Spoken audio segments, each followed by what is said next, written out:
on Prime, at least in Canada. The Watchers. Now this is based upon a book, and she has a twin sister, and it's the anniversary of their mother dying, and she doesn't want to deal with it. So she goes off to do some job for her boss, and finds her car breaking down in the woods on her way. So she gets a bit annoyed, gets out of the car, starts walking around, because she's pretty sure she sees a sign. She thinks there's probably somebody in the area. And she's right, after a fashion. There are 3 people in the area, and they're all staying in this little house that they refer to as the coop. It's only safe during the daytime.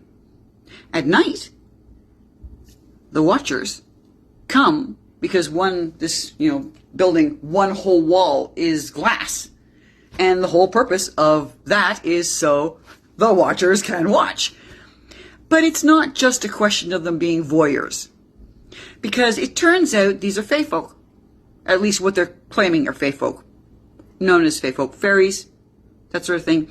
And centuries before, there had been a battle between the fairies and the humans locked them underground with this great big seal that'll keep them down there. So, for a couple hundred years, they started digging in other areas until finally they reached the surface.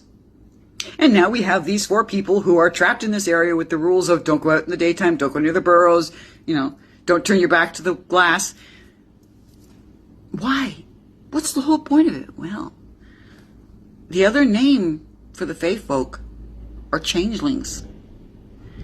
And there's very old tales about how changelings will come and become the doppelganger, replace the original person. Most frequently, the stories happen with children, but apparently the fae folk can do it with adults too. It's fun. It's a little slow at first, I'll tell you that up front. I don't know why, but maybe it's just the makeup. Dakota Fanning looks strung out, and I don't think she's supposed to. So I have a few concerns about me, about her personally, but other than that, watch it. Oh, and the old woman, you may recognize her, because while they implied that this was the first role she had done in decades, it turned out not to be true. The one girl who was in the Texas Chainsaw Massacre and came back for that one reboot, she's in it. I knew I recognized her from somewhere.